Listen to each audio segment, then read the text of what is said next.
Okay. So our very last experiment is about standing wave. Okay. So standing wave ni dia dekat chapter 10. Okay, chapter 10. Chapter 10 lah. Betul lah chapter 10 if I'm not mistaken lah. 9 kita ada simple harmonic motion. Betul lah 10. Okay. So maksudnya awak jauh lagi. Okay. So apa yang kita akan belajar dekat sini hari ni. Okay. So dia adalah berkenaan dengan equation. Okay. Frequency punya equation lah. Dan equation ini okay, dia tak ada derivation sebab dalam syllabus kita memang terus kita guna frekuensi tersebut. Okay, so maksudnya there is no derivation for this equation lah. Okay, sebab level kita guna. Okay, nanti mungkin dah masuk U, baru awak akan belajar bahagian derivation dia. Dia agak complicated sikit lah. Okay, so apakah eksperimen kita? Eksperimen kita adalah standing wave. Okay, apa maksud standing wave tu nanti saya akan intro sikit. Okay, kita kena tengok sikit nota. Okay, so under this experiment, okay, at the end of this lesson, students should be able to investigate the standing wave form in a stretch string. Okay, so maksudnya ini adalah apparatus utama awak. Okay, a stretch string ataupun benang yang diregangkan. Okay, so macam mana, apa yang kita nak buat adalah kita nak study apakah bentuk standing wave yang akan terjadi kepada benang yang direnggangkan ni. Bentuk dia macam mana? Bentuk dia tiga segi ke, bulatan ke, bujur, sirih ke, apa ke, macam tu lah. Okay. Lepas tu kita pula we want to determine the mass per unit length of the string. Okay. So simbol untuk istilah ini adalah mu. Okay. Mu is equal to mass per unit length. Per length. Okay, per length lah. Okay, so sebab tu kita panggil dia mass per unit length. Tapi dari segi simbol dia adalah mu. Okay, dari segi equation dia macam ni lah. Mass per unit length and then the unit will be kg per meter lah kan. Per meter. Okay, so that is your unit for mu. So mu ni lah yang kita nak cari. Okay, so maksudnya kita akan ada mu teori dan juga mu eksperimen. Macam sebelum ni kita ada G teori, G eksperimen. Tapi sekarang untuk eksperimen 6 ni, kita nak cari mu tu. Okay, mu teori dan juga mu eksperimen tu apa. Okay, so sebelum saya masuk bahagian equation ni, okay, teori dia. So saya nak introduce sikit lah apa yang awak akan belajar dalam standing wave ni. So dia dalam chapter 10 tau. Okay, chapter 10 ni awak akan belajar berkenaan dengan mechanical wave. Okay, so generally under mechanical wave, saya buat yang kesimpulan dia je lah Ya, nanti panjang-panjang takut awak tak dapat nak ni, mechanical wave. Okay, ni tajuk besar dia, mechanical wave. Okay, dalam mechanical wave kita akan belajar dua jenis wave, okay, iaitu progressive wave, okay, dan juga last kali kita akan belajar uniform wave. Uniform wave ataupun nama lain bagi uniform wave adalah standing wave. Okay, so maksudnya eksperimen kita ni kita akan fokus kepada yang nombor 2 ni lah. Okay, tapi awak kena tahu macam mana standing wave tu berlaku. Okay, so progressive wave ni dia punya pattern adalah macam pattern ombak dekat lautan. Okay, so maksudnya you nampak direction of the ombak, dia travel pergi mana. Okay, sebenarnya wave ni kita tak nampak. Okay, dia macam cahaya, dia macam cahaya lagi apa yang ada wave, cahaya. Cahaya lah, antara contohnya cahaya apa yang senang saya fikir sekarang ni. Okay, kalau cahaya tu kita tak nampak kan wave dia macam mana. Kalau awak nampak wave dia mesti awak takut nak hidup dekat environment. Sebab dia sangat bersilang-silang macam tu. Okay, tapi dia sangat kecil lah. Okay, radiation dia sangat kecil. Okay, so maksudnya wave ni adalah antara contohnya kita ada wave of light, apalagi wave of water. Okay, banyak benda lah. Okay, apa yang kita nampak dekat lautan tu, okay, sebenarnya wave yang macam light juga, tapi oleh kerana wave tersebut, okay, iaitu angin, daripada angin, okay, dia melalui medium yang kita panggil air tu tadi, okay, sebab tu kita nampak dia punya pattern, okay, tapi sebenarnya wave tu kita tak nampak pun pattern dia macam mana, okay, tapi oleh kerana dia melalui satu-satu medium, so kita boleh nampak lah pattern wave tu sebenarnya macam ni bentuk dia, okay. So lepas tu, apa kegunaan string kita tu pun, kita akan jadikan dia medium untuk kita study berkenaan dengan bentuk wave. Okay, so maksudnya wave ni kalau kita nak nampak dia, kita kena menggunakan satu-satu medium. Antara contoh air ataupun string lah paling senang sekali. Okay, contohnya kejadian dia adalah dekat tali gitar awak. Okay, bila you plucking your guitar, okay, tali gitar awak tu kalau awak zoom in kat YouTube banyak kot video dia.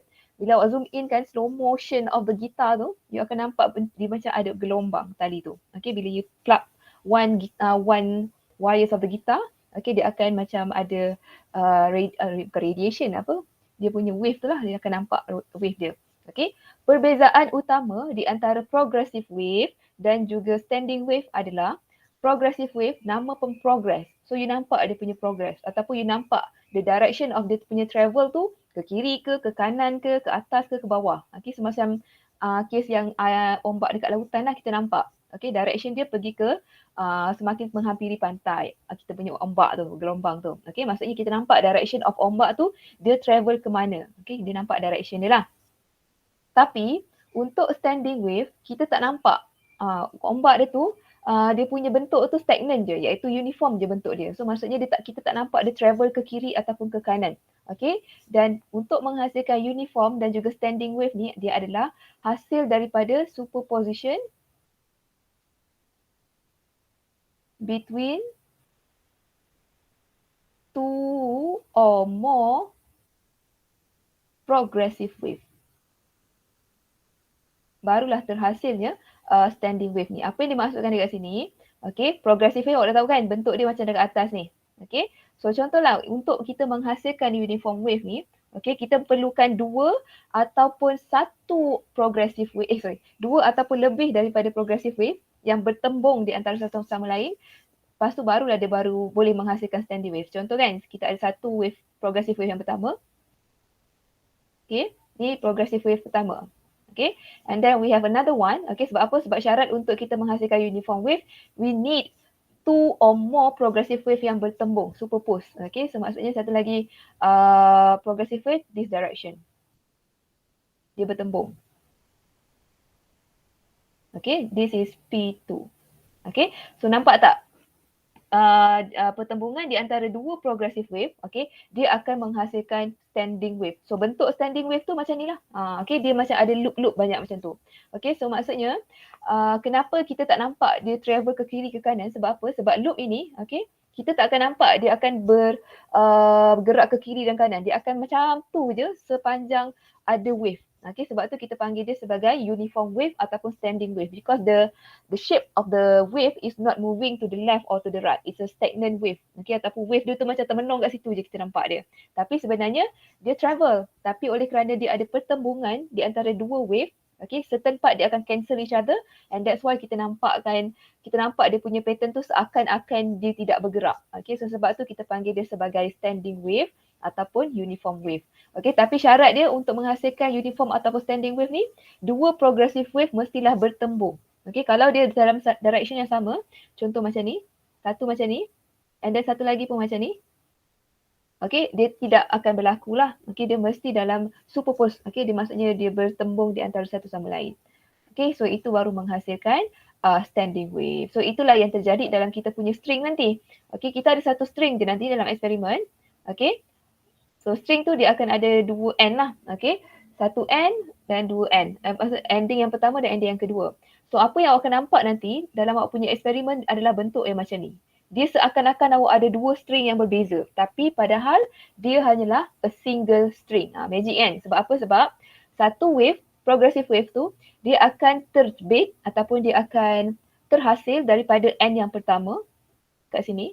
Okay, bila ombak ini sampai pada end yang kedua kat sini, dia akan patah balik tau. Okay, dia akan patah balik dan dia akan menghasilkan ombak yang kedua. Macam ni. Okay, and that thing is repeating in a very fast motion. So that's why dia akan menyebabkan terhasilnya standing wave. Mata kita tu akan nampak macam dia seakan-akan macam itulah standing wave. Tidak bergerak ke kiri kanan dan bentuk dia banyak-banyak loop macam ni. Okay, sebab pergerakan dia sangat pantas dan pergerakan pergi dan balik benang tu dia macam seakan-akan bertembung macam tu. Okay, so that is the concept of standing wave lah. Okay, sebab tu kita menggunakan string. Okay, dalam standing wave ni dia banyak jenis. Okay, antaranya kita ada jenis ataupun mode yang kita panggil fundamental mode, and then dia punya ataupun nama lain dia adalah first harmonic. Okay, first harmonic. Okay, so lepas tu yang kedua kita ada first overtone ataupun nama lain dia kita panggil second harmonic, dan last kali kita ada second overtone ataupun nama lain dia adalah third harmonic. Okay, so ingat kalau dia guna overtone, dia akan value dia kurang satu daripada value harmonic. Okay, sebab apa? Untuk yang first one, kita panggil dia fundamental dulu. Okay, kita tak panggil dia first overtone. Okay, fundamental, first overtone, second overtone. Okay, kalau harmonic, first harmonic, second harmonic, third harmonic. So, nama ini yang dalam exam student selalu keliru. Okay, sebab apa? Sebab diorang ni ada equation yang berbeza nanti. Tapi yang ni tak perlu risau, nanti awak akan belajar later lah. Okay, I just want to introduce the concept. Okay, So apa yang dimaksudkan dengan first harmonic? Bila awak nampak awak punya loop tu, benang awak tu ada satu loop je macam ni. Okay, sebab tu kita panggil dia sebagai first harmonic ataupun nama lain dia fundamental mode. Okay, tapi kalau benang awak tu membentuk dua loop macam ni, satu, dua, okay, kita panggil dia second harmonic, okay, ataupun nama lain dia first overtone. Okay, so kalau awak punya benang tu, okay, ataupun wire ke, ada 3 loop macam ni, okay, kita panggil dia sebagai third harmonic ataupun second overtone. Okay. So lagi satu istilah yang awak perlu tahu adalah N dan juga A ni. Okay. Apa yang dimaksudkan dengan A dan juga N? A tu maksud dia adalah anti-note. Okay. Ejaan dia anti-note. Okay. Kalau N ni kita panggil dia sebagai note. Okay. So maksudnya, okay. At maximum part of the string, kita panggil dia sebagai anti-note ataupun A. Okay. Point di mana kedua-dua ombak tersebut bertembung, okay, kita panggil dia sebagai note. So dekat sini lah. Dekat sini kita panggil dia sebagai note ataupun simbol dia capital N. Okay, so macam ni, case yang nombor 2 ni kita ada 3 N lah. Okay, satu N kat sini, satu dekat sini, satu dekat sini. Dan anti-note dia mestilah dekat bahagian yang maksimum. Okay, yang tinggi sekali kat sini lah. Okay, atas bawah ni kita panggil dia anti-note. Okay, so sama juga dengan bawah. Bawah kita ada yang bertembung 1, 2, 3, 4. So that is your note. And your anti-note 1, 2, 3. Okay, itu yang dimaksudkan dengan note dan juga anti-note. Anti-note is the maximum part of the string. And note adalah the point di mana progressive wave tersebut bertembung. Okay, so itu yang dimaksudkan note dengan anti-note. Okay, so ini adalah pattern yang awak akan nampak lah basically. Okay, tetapi dalam eksperimen kita, kita nak kaji apa? Yang kita nak kaji adalah this fundamental mode. Okay, awak kena kira berapakah jarak di antara note ke note yang lagi satu. Macam ni. Berapa L dia? So itu yang kita nak kira lah. Okay, so nanti kita tengok demonstration macam mana. Okay, so setakat ni, faham tak apa yang awak akan nampak dalam eksperimen agak-agak? Faham, okay, kan? cikgu. Okay, kan? Cikgu. Okay, good. Alright, so equation yang kita akan guna adalah yang ini. Okay, yang ini. Okay, sama juga equation yang macam ni. Okay, kat bawah tu dia ada equation. Yang ini. Okay, ini adalah equation yang kita akan guna dalam eksperimen. Okay, N ini adalah bergantung kepada number of harmonic. Berapa harmonic kita. Okay, so contoh kalau fundamental mode tadi, number of harmonic dia adalah first harmonic. Okay, so maksudnya kalau kita nak study berkenaan dengan fundamental mode, okay, dalam equation ni, kita kena masukkan N ni, okay, sebagai satu lah sebab dia adalah first harmonic. Okay, kalau you nak study berkenaan dengan second overtone yang atas ni, so maksudnya dalam equation ni, you kena masukkan third harmonic. Number of harmonic dia 3, so maksudnya dekat sini akan jadi 3. So N dekat sini adalah bersamaan dengan number of harmonic. Macam tu, okay. Okay, so itu adalah equation kita gunalah. Okay, F is equal to N over 2L sert T bahagi dengan mu. Okay, so samalah macam ni. Okay, so oleh kerana kita nak study berkenaan dengan fundamental mode, so sebab tu kita gunakan satu lah dekat sini. Okay, alright, so that is the equation. The theory equation, okay, kita tak ada derivation lah. Okay, when a stretched string is vibrated at a C, okay, a standing waveform have both ends at naught. Okay, the frequency and the tension in the string obey the following relation. Okay, so daripada equation ini, okay, nanti kalau contoh dalam real exam pun, okay, real practical exam pun, bila awak diberi equation, so awak kena tengok prosedur. Dia nak awak plot graph apa against apa. Okay, sekarang ni dia nak awak plot graph T against L square. Okay, so maksudnya from this equation, okay, from the equation given, whatever equation, okay, dalam exam nanti, awak cuba tukarkan ataupun rearrange the equation menjadi T tu sebagai awak punya Y axis dan L square sebagai awak punya X axis. That is the skill that we're going to assess. Okay, sebab apa? Sebab suka saya ingatkan ke awak, untuk lab report, eksperimen yang akan kita tanya dalam practical test adalah bukan eksperimen yang awak dah buat. Okay, eksperimen tu awak tak pernah buat pun. Okay, tapi dia punya technical step dia sama je. Okay, dia akan bagi equation, dia nak awak arrange equation awak mengikut graph yang dia nak. Lepas tu dia nak awak tahu apakah equation untuk gradient, apakah equation untuk combination uncertainty, macam tu. Okay, maksudnya awak kena bersedia daripada technical step yang saya highlight banyak kali dalam template tu. Okay, sebab that is the thing that will help you in your practical test lah. Awak tak perlu hafal pun awak punya lab report yang sebelum-sebelum ni. Sebab dia tak akan tanya pun lab report yang awak dah belajar. Okay, dia akan tanya lab report yang awak tak belajar langsung. Okay, tapi step dia sama je. Okay, that is the thing that sebab tu kita panggil dia practical skill. Okay, kita nak tengok awak punya skill dalam handling the experiment and as well as report writing. Okay, so daripada eksperimen ni, okay, dia dah rearrange kat sini. Okay, so bila dia rearrange, so dia akan dapat period is equal to 4 mu f square L square. So awak boleh try rearrange lah, dapat tak dalam equation bawah ni. Okay, so daripada sini barulah kita comparekan dengan y is equal to mx plus c. Okay, sekarang kita tak ada plus minus kan. So maksudnya kita tak ada y-intercept lah. Okay, and our x just now will be L square. So this is your y, this is your x. So you rasa gradientnya sama dengan berapa? Rasa-rasanya? Your gradient will be equal to? Anyone? I really don't know. F kuasa 2. Yes, 4 mu f square. Okay, that will be our gradient M. Okay, so nanti kan kita nak cari mu tadi kan dalam objektif. Okay, so nanti senang je.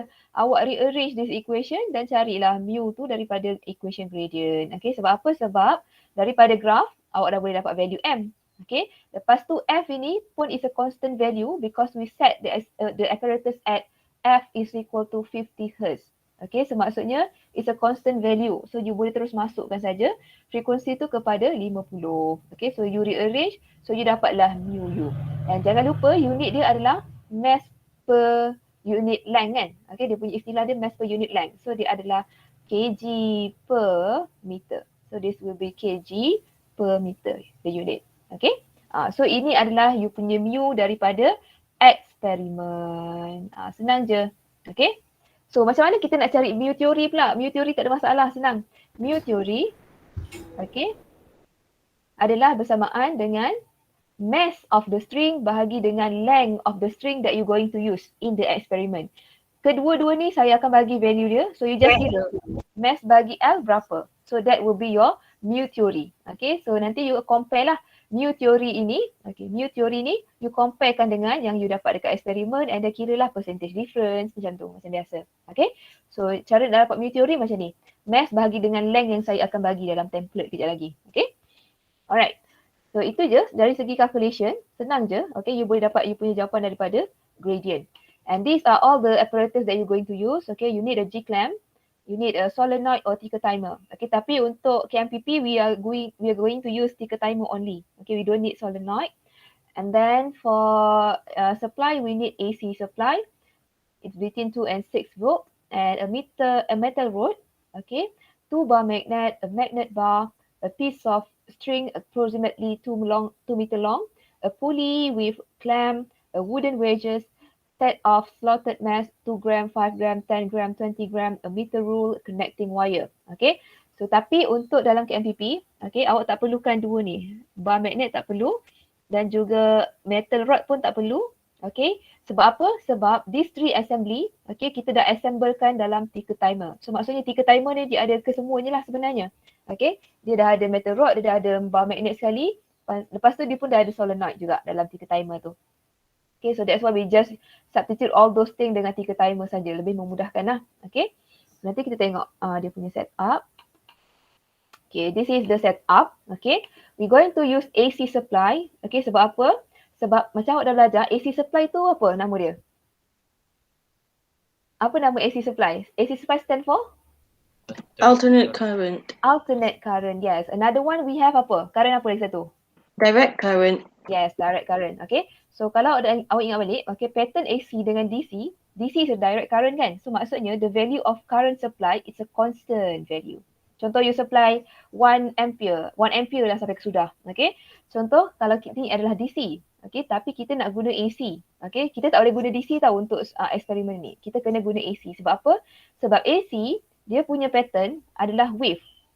Okay, so maksudnya current awak, dia ada variation of values. Okay, so maksudnya mungkin contoh you setkan kepada 5 volt. Okay, so contoh current yang terhasil tu mungkin dari dekat atas ni dia akan jadi 5 ampere. Kat bawah ni dia akan jadi negatif 5 ampere. Positif 5 ampere, negatif 5 ampere. And along the way pun dia akan bertukar-tukar value. Okay, kita perlukan value ini sebab apa? Sebab kita nak menghasilkan vibration. Okay, sebab apa? Sebab vibration kan dia macam tak boleh ada supply yang straight macam ni. Kalau tak nanti dia tak vibrate. Okay, so in order to generate a vibration, so we need AC supply. Okay, sebab tu kita menggunakan power supply alternating current. Okay, so setup kita, this is the setup. So G clamp and you clamp the wooden block, and then this is solenoid, metal rod. Okay, so yang ini adalah the building of ticker timer. Okay, maksudnya dalam ticker timer tu dah ada ke semua ni. Okay, so sebab tu kita menggunakan ticker timer lah, dia agak mudah sikit. Okay, and then you ada string. Okay, string awak tu awak akan ikat dekat this soft metal rod. Okay, ni yang hitam ni adalah metal rod. Okay, you akan ikatkan one end of your string dekat metal rod tersebut, and then you akan connectkan that string, you akan connectkan string tu dengan pulley system pula, and then you attach a slotted mesh at the end of another end of the string. Okay, first end dekat sini, okay, you ikat kat soft rod, and then another end you akan ikat dia dengan slotted mesh. Okay, and this slotted mesh dia akan berubah-ubah lah. So maksudnya this going to be our manipulated variable. Okay, kita nak tengok semakin berat slotted mesh, apa akan jadi dengan kepanjangan kita punya yang kita nak kira tu. Okay, apa yang kita nak kira tu adalah, tadi saya cakap dia ada yang ni. Contohlah awak nampak dalam string awak tu nanti, wave awak macam tu untuk first progressive wave and then the second progressive wave. Okay, apa yang kita nak kira L ini adalah the distance between two nodes. Okay, tadi nodes dekat mana? Atas ke yang bawah? Siapa ingat lagi? Bawah. Yes, node is the pertembungan kan. So maksudnya ini adalah node, ini adalah node, ini adalah node, ini adalah node. Okay, and then that maximum part tu adalah antinode, antinode, antinode. Okay, so sama juga yang bawah ni pun antinode. Okay, so apa yang kita nak kira adalah the distance between two nodes. Okay, nanti awak akan nampak pattern awak macam ni tau. Okay, dia banyak loop. Okay, tapi apa yang awak perlu ambil adalah one loop only. Okay, so iaitu yang paling dekat dengan bahagian pulley system. Okay, so contoh getaran dia contoh kat sini adalah pulley system kan. Sini pulley system. So bentuk ataupun pattern loop yang paling jelas, yang paling dekat dengan pulley system tu yang kita akan kira. Okay, contohnya kat sini pulley system kita. So loop yang inilah yang kita akan study. This is the length. What is the length of this loop? Okay. Kita tak akan ambil loop yang jauh daripada pulley system. Yang ini kan dua ni jauh sikit kan. So kita tak akan ambil yang inilah. Okay, to get an exact answer, kita kena pilih loop yang paling berhampiran dengan pulley system kita. Macam itulah. Okay, so kita akan ambil yang paling dekat dengan pulley system lah. Okay, so length yang kita nak measure tu adalah length between node dengan node. Okay, dalam satu loop tu berapakah length dia. So benda yang kita nak study sekarang ni adalah apabila kita tambah slotted mesh ni, what will happen with this length? Adakah length kita semakin jauh? Okay, ataupun bila kita tambah mesh, length kita semakin dekat. Macam tu, itu yang kita nak study lah based on the experiment. Okay, sekejap saya tengok. Betul. Okay. So jadi sepatutnya secara teori kalau based on the equation, okay, sekejap kita tengok equation dia. Mass per unit length.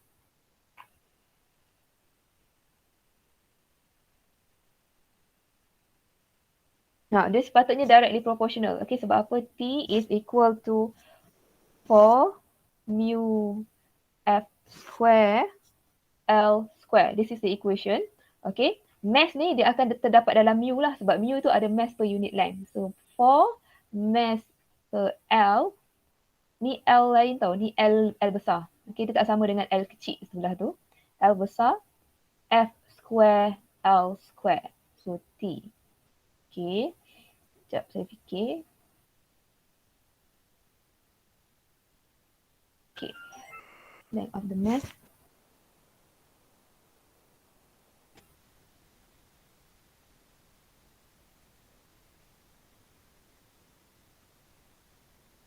Okay, so secara teorinya nanti, okay, kalau mass ni meningkat, okay, dia sepatutnya length ni pun dia akan meningkat. Cuba awak rearrange, so dapat tak? Okay, macam mana kalau kita nak study dia punya relationship di antara mass dan juga length tersebut lah. Okay, so nanti kita tengoklah dia punya demonstration. Okay, so lepas tu that is the setup and then this all the procedures that you need to take into account. Okay, so you need to connect the terminal of the solenoid to the AC power supply, okay? And the power supply we set it up to 50 Hz. Okay, so sebab tu nanti dalam equation kita yang atas ni, okay, kita akan masukkan F kita tu bersamaan dengan 50 Hz. Okay, so tak ada pening sangat lah. Okay, so make sure you not exceed 4 volt. Okay, sebab apa? Sebab dalam ticker timer kita tu ada solenoid. Okay, solenoid is a very sensitive wires on heat. Okay, dia sangat-sangat sensitif dengan heat. Okay, kalau lebih sikit heat supply on the wire, okay, sebab electrical kita kan akan menghasilkan heat kan bila dia melalui resistor ataupun wire. Okay, so kalau kalau heat dia terlebih, solenoid kita akan cair. Okay, so that's why we have to make sure that the power supply is not exceed 4 volts. Okay, so and then we need to place the metal rod between the two bar, ini tak perlu. Sebab apa? Sebab kita gunakan ticker timer and tie one end of the string to the rod and the other one to the hooks of the slotted mesh. Make sure that the length of the string from the end of the rod to the pulley system is not less than 1.5 meter.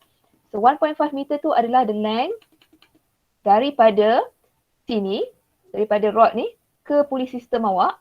Okay, mestilah lebih besar daripada 1.5. Okay, sebab apa? Sebab kajian mendapati bahawa kalau awak menggunakan length yang less than 1.5, bentuk awak punya ni, bentuk standing wave ni, dia tak akan jadi bentuk yang sempurna. Okay, so in order to get a very clear shape of standing wave, so you need a string at least more than 1.5 meter daripada that rod to your pulley system. Okay, saya lupa nak cerita macam mana vibration dia akan terhasil. Okay, so vibration dia akan terhasil daripada metal rod ni. Metal rod ni, okay, dia adalah sejenis batang. You imagine macam pensil tu. Okay, and then dia akan vibrate ke atas dan ke bawah. Okay, dalam frekuensi sama dengan 50 Hz. Okay, dalam masa satu saat dia akan bergetar macam tu.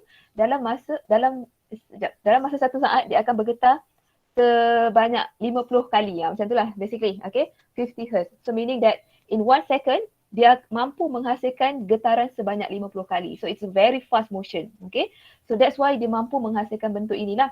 Kalau you ada very slow motion ataupun vibration you sangat slow, okay, mungkin 1 second satu vibration saja. So dia tak akan mampu menghasilkan inilah. Okay, sebab apa? Sebab nanti progressive wave pertama dia patah balik, dia akan jadi single wave saja. Okay, dia tak akan berlakunya pertembungan di antara wave daripada sini. Okay, ni satu wave. Okay, dia tak akan berlaku pertembungan daripada wave yang di other part. Okay, so ini progressive wave yang pertama, hasil daripada vibration. Okay, so apabila wave tersebut sampai dekat awak punya pulley system dan pulley system itu dikonekkan dengan slotted mesh, dia akan menghasilkan another frequency. Okay, so dia akan menghasilkan wave yang macam ni pula. Wave tu patah balik. Okay, so that's why, okay, ni adalah wave yang kedua. So wave yang pertama tadi that direction. Okay, wave yang kedua patah balik. So oleh kerana adanya pertembungan di antara satu end dan satu end tadi tu, okay, maka terhasillah standing wave awak. Macam itulah basically the idea of the experiment. Okay, so that's why we need a slotted mesh. Sebab apa? Daripada slotted mesh lah dia akan menghasilkan getaran. Okay, getaran lagi satu untuk end yang lagi satu. Okay, so itu je dia punya explanation of the experiment. And then what you need to do is you have to place, okay, the wooden wedges below the string as close as possible to the pulley system. Okay, wooden wedges tu yang segitiga ini. Kayu segitiga ni. Okay, kayu ni dia macam kayu biasa je. You boleh drag dia ke kiri dan kanan. Okay, fungsi dia adalah you kena letakkan dia. Okay, bila you start your ticker timer tu kan, vibration akan berlaku. Okay, over a certain period, okay, you need to make sure dia punya vibration tu stable. And then after dia stable, barulah dia menghasilkan pattern yang sangat jelas. Okay, bila you dah dapat pattern yang jelas tu, you boleh dragkan this triangle wedges, okay, dekat notes yang you nak study tu lah. Okay, contoh notes yang itu dengan notes yang ini. Okay, so you dragkan this one sampai sini lah. So you kena kira kat sini. Okay, maksudnya it's between these two wedges. Okay, sebab apa kita guna wedges? Sebab it's a precaution step untuk kita mudah mengira apakah length di antara note ni dengan note ni berapa. Sebab apa? Sebab dia berlaku dekat udara tau benda ni. Okay, so you susah nak ambil pembaris dan dia ukur macam tu. And then dia punya bentuk pun sangat menyakitkan mata sebab benang tu halus. Okay, so apa yang you boleh buat adalah you gunakan these 3 triangle wedges. And then you ambil pembaris, you ukur daripada sini ke sini berapa. Daripada situlah kita dapat kita punya length dekat atas meja lah. So kita boleh ukur atas meja je. Okay, berdasarkan reference daripada wedges tersebut. Okay, so wedges tu untuk memudahkan awak kira length lah. Okay. So apa lagi? Place the wooden wedges below the string. Adjust the position of the wooden wedges until a clear single loop of standing wave is observed. Macam saya cakap tadi. Record the length between the wedges and the total mass. Okay. Add a small mass, preferably 10 gram to the hook. Okay. So mass tu kita akan tambah dia sikit-sikit. Okay. So untuk kita study apakah akan jadi dekat notes kita tadi tu, the length of the knot. And then you need to construct a table of mass and length. And then also you need to calculate the weight. Okay, weight is equal to mg. Note that weight is also equal to the tension. Okay, sebab apa? Sebab kenapa kita tahu weight is equal to tension? Sebab equation kita tadi yang ini tau. Okay, so maksudnya apa yang kita perlu cari adalah value L square dan juga value T in order to plot a graph. So maksudnya dalam table awak mesti ada dua elemen ni. Okay, mesti ada dua elemen ni dan juga elemen yang kita recordkan lah iaitu the manipulated variable yang ini. Okay, mass dia. And then apa yang akan jadi dekat length ni. Okay, and then another two column is about tension dan juga length square. So length square ni tak ada masalah, you squarekan saja length yang you dah kira daripada eksperimen tadi. T ni adalah bersamaan dengan weight. Okay, sebab apa? Sebab dia akan draw free body diagram kat sini. So first we have weight.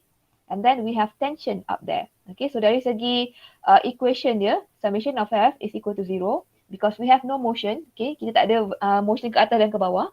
Sebab tu kita menggunakan Newton first law. Okay, and then force tersebut dia akan jadi tension minus weight is equal to 0.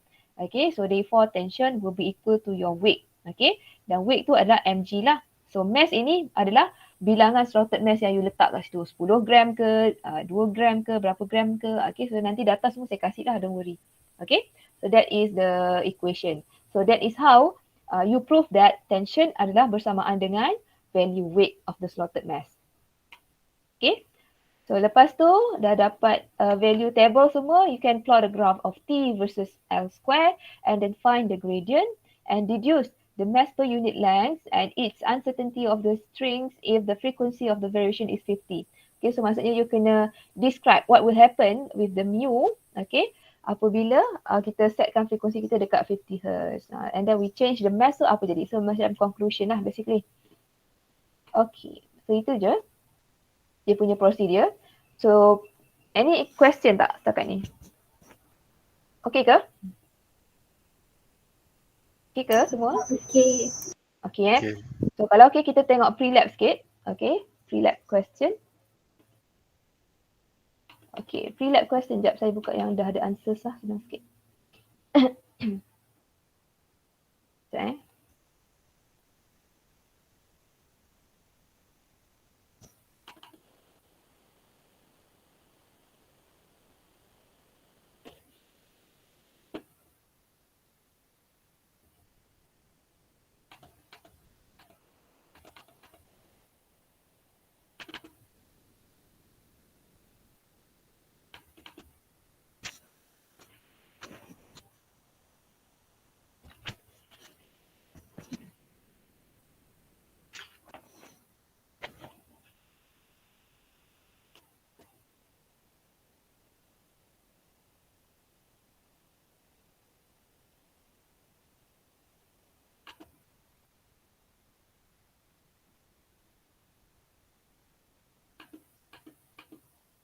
Okay, nampak ke?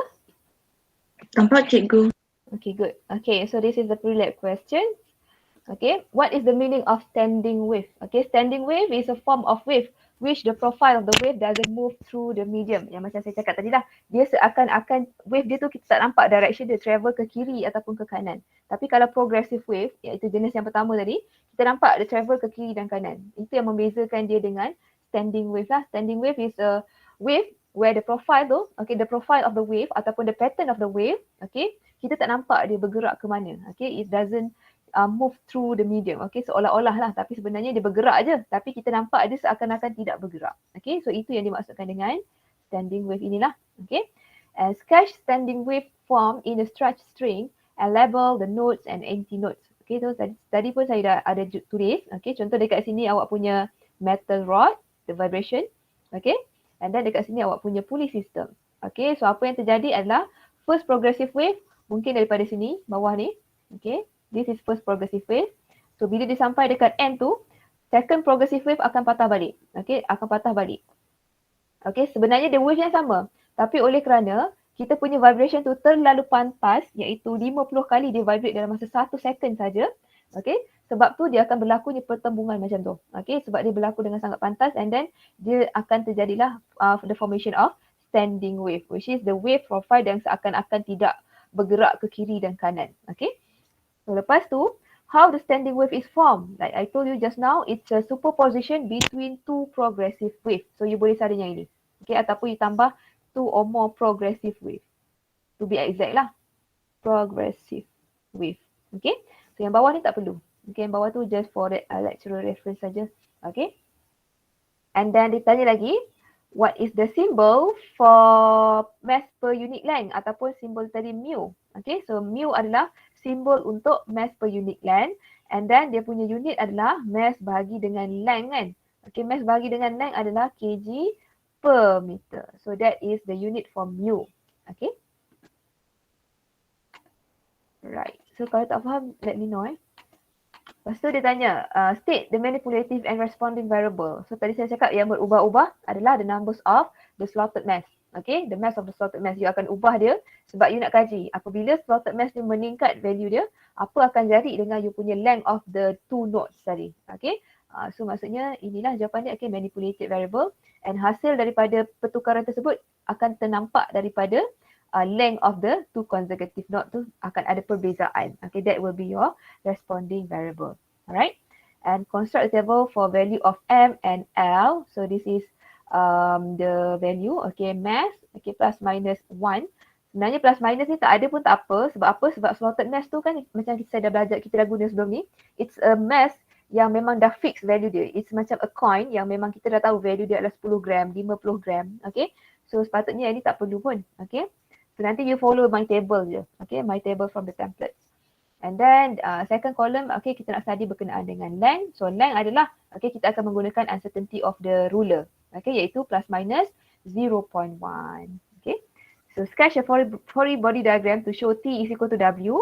Okay, tadi saya pun dah lukis dekat slotted mass tu kita akan ada free body diagram.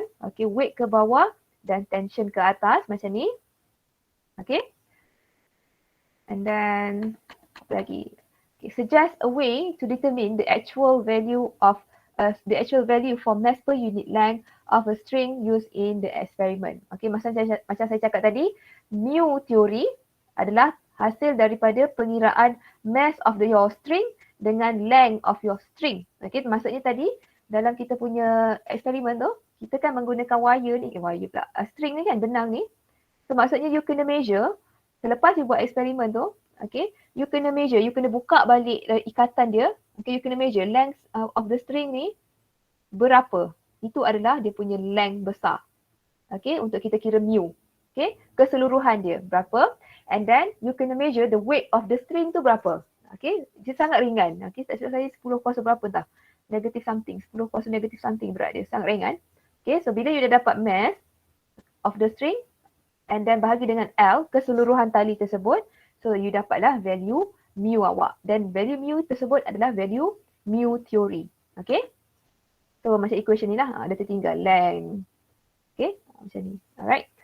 Okay. Suggest how to identify the position of two consecutive nodes formed in the string. So macam saya cakap tadi, we use wooden wedge. Okay. Wooden wedge tu akan membantu awak untuk kita locatekan kat mana location kita punya nodes tu tadi. Sebab apa? Sebab nanti kalau awak tengok dalam eksperimen tu dia agak susah nak nampak sikit lah. Okay, dengan mata yang kasar. Okay, tapi dari jauh you akan nampak lah sebenarnya node tu kat mana. Tapi pada realitinya dia akan macam ada vibration yang macam tak berapa nak jelas yang membuatkan awak nampak macam kabur-kabur. Okay, so that's why we need wooden wedge ni in order to locate your position of nodes. Okay, dengan mudah lah. Kalau tak nanti you nak ukur pun you bisa lari-lari pembaris tu. Okay. So lepas tu dari segi data analysis, okay, this is our equation, tak ada masalah saya rasa. Okay. And then since our equation tak ada y-intercept, so this should be the graph that you should expect lah in your experiment. So maksudnya there is no y-intercept, so start kat 0 macam ni. Okay. And y-axis will be tension and x-axis will be L square. Okay, jangan lupa unit dia sekali.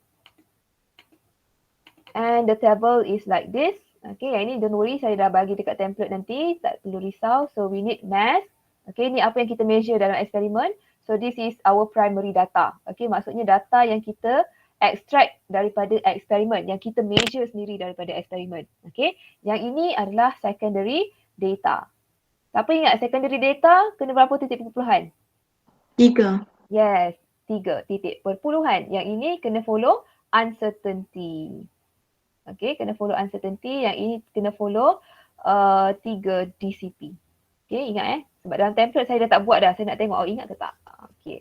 How do you determine the mass per unit length from the graph? Okay, macam saya cakap tadi, mu kita boleh cari daripada kita punya gradient. Okay, gradient is equal to 4 mu f square.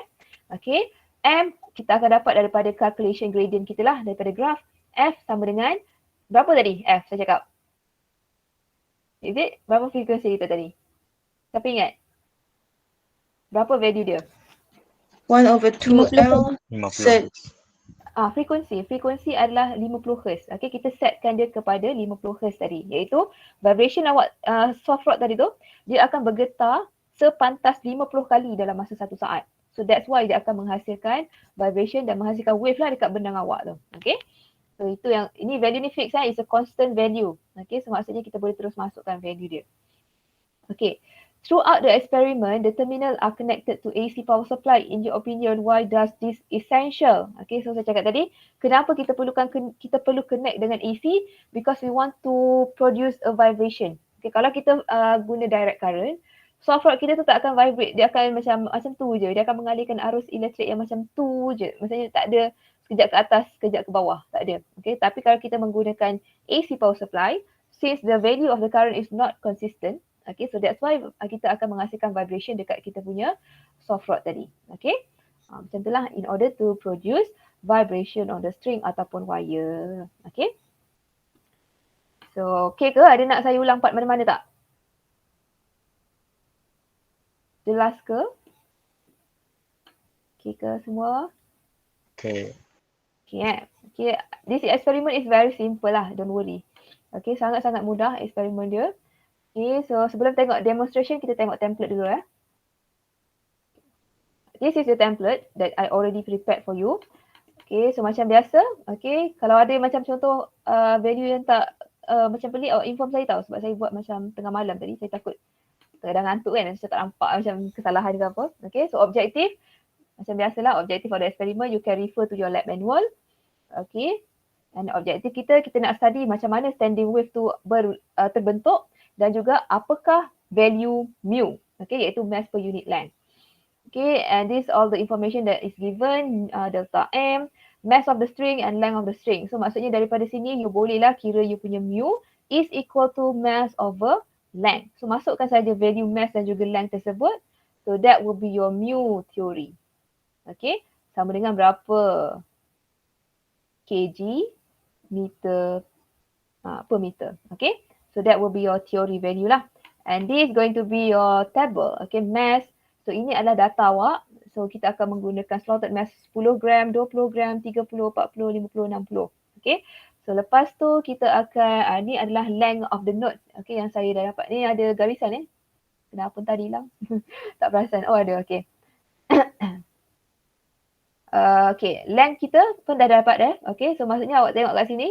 Semakin berat length awak, semakin berat mass awak, okay, semakin panjanglah length awak. So maksudnya length awak tu dia akan, node awak tu mula kecil macam ni. Okay, lama-lama dia akan jadi panjang macam ni. Okay, lepas tu dia panjang lagi. So at the end dia panjang sangat. Macam itulah, itu yang boleh awak faham lah daripada sini. Okay, so semakin berat slotted mass tu, semakin panjanglah distance di antara node dan juga node. Okay, so then after that you need to measure the weight because weight is also equal to tension. Okay, tension ni kita perlukan untuk kita plot graph. Okay, so maksudnya weight tak ada masalah lah. Mass darab dengan gravity. So mass yang inilah didarabkan dengan value gravity and then unit jangan lupa. Jangan biarkan kosong. Okay, and then length square. Length square tak ada masalah. So you squarekan saja length ini. Okay. Alright, tu je rasanya. Simple je table.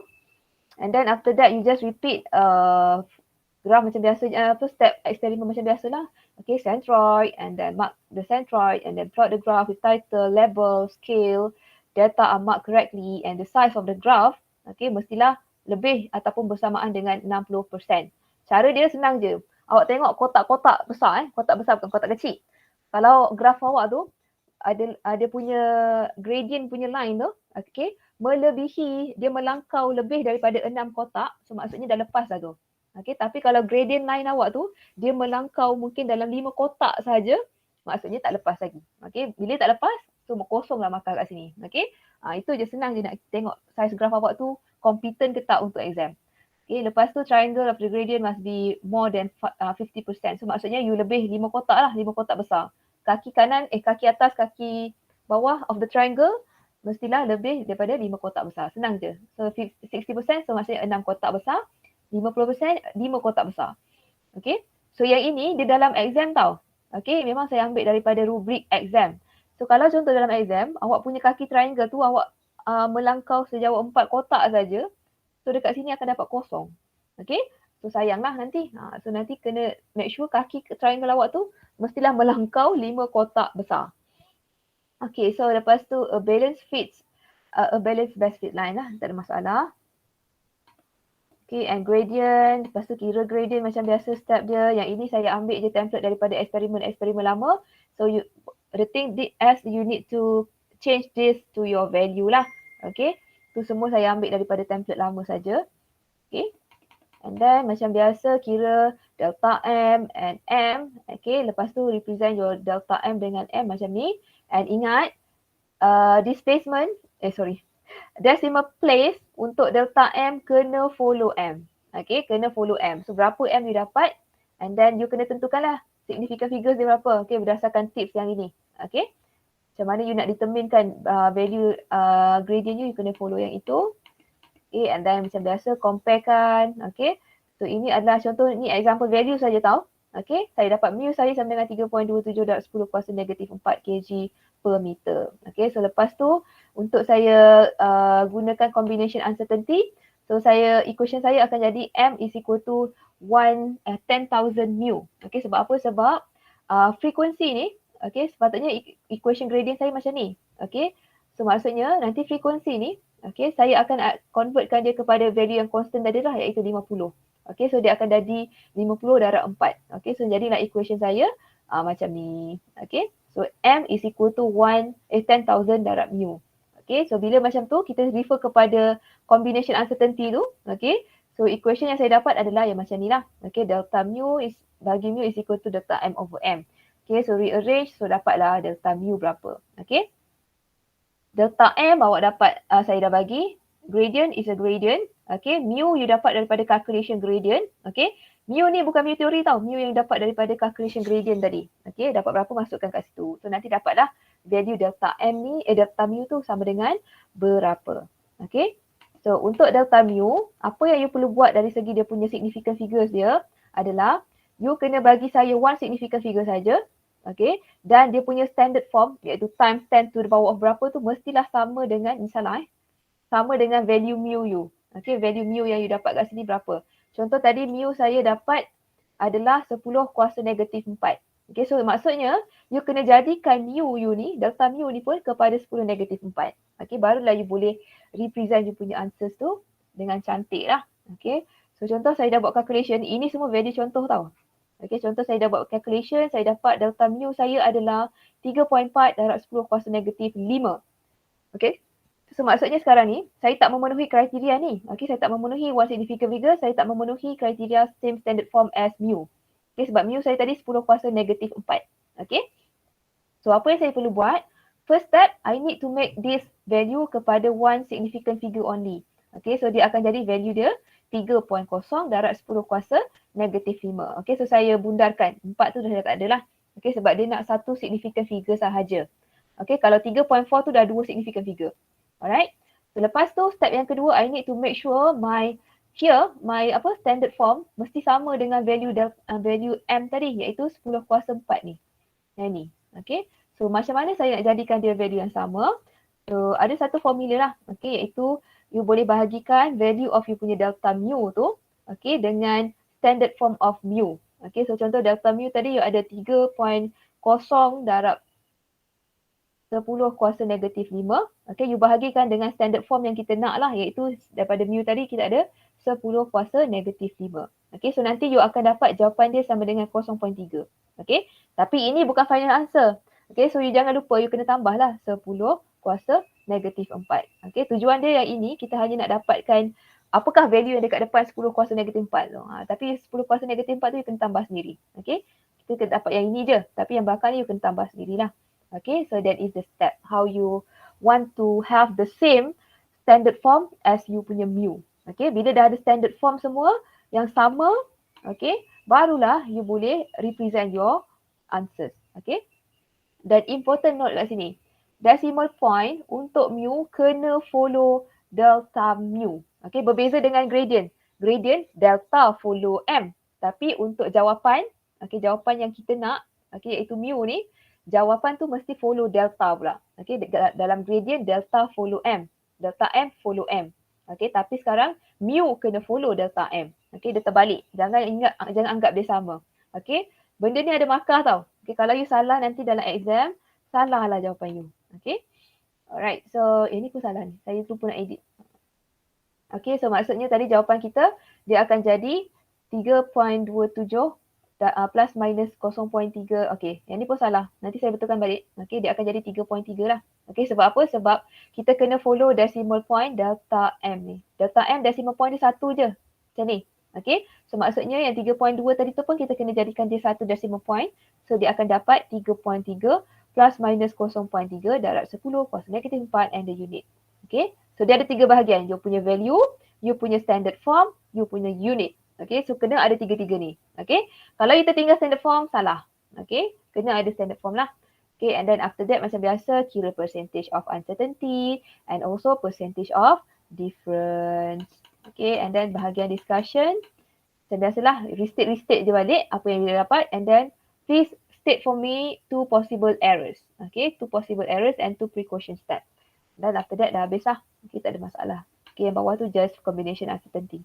Okay, nanti saya update all the corrections. Nanti baru saya bagi semula, okay? Okay, any question tak? Okay ke? Semua okay ke? Okay. Cikgu. Alright. Okay. So, ada soalan ke? Chan Zizwan, okay ke? Okay, cikgu. Khalil? Okey, cikgu. Ashraf? Okey, Miss. Farhanan? Okay. Jasmine Atira? Okay. Nik Rashika? Okay, Miss. Nurul Fatih Syaira? Okay, Miss. Anis Atika? Azmina? Okay tak? Okay, Miss. Dania Farhan? Okay. Farisha? Okay. Yongjing? Okay, Miss. Chang Zuzwan? Okay. Alman Harisa? Miss. Okay. Hasif? Okay. Yusuf? Okay, Miss. Batrisha? Okay. Fatina Farahin? Okay, Miss. Lee Peizin? Okay, Miss. Liza Shamina? Okay. Nur Naitizilia? Okay ke? Okay, Miss. Amila Sofia? Amila Sofia? Maizatu Azahira? Okay, Miss. Syamiza Shazwa? Afika, okay ke? Okay, cikgu. Syamiza Shazwa tak ada. Okay. Anissa? Ada. Okay. Wan Munira? Okay, Miss. Okay. Amila Sofia ni okay ke tak? Banyak kali saya panggil dia hari tu, tak ada lagi. Okay, so I think that's all for today lah. Okay, so thank you for your time. Okay, so nanti try buat lab report. Jangan lupa hantar lab report hari ni lab report yang hari tu yang ada video sekali tu. Okay, so I think that's all for today. So jangan lupa prepare untuk UPS juga. Minggu depan kita ada UPS. Okay, dan juga minggu depan pun kita akan release assignment. Alright, so be prepared lah. Okay, so I think that's all for today. Thank you very much. Bye. Assalamualaikum. Waalaikumsalam, cikgu. Salam. Thank you, Miss. Salam.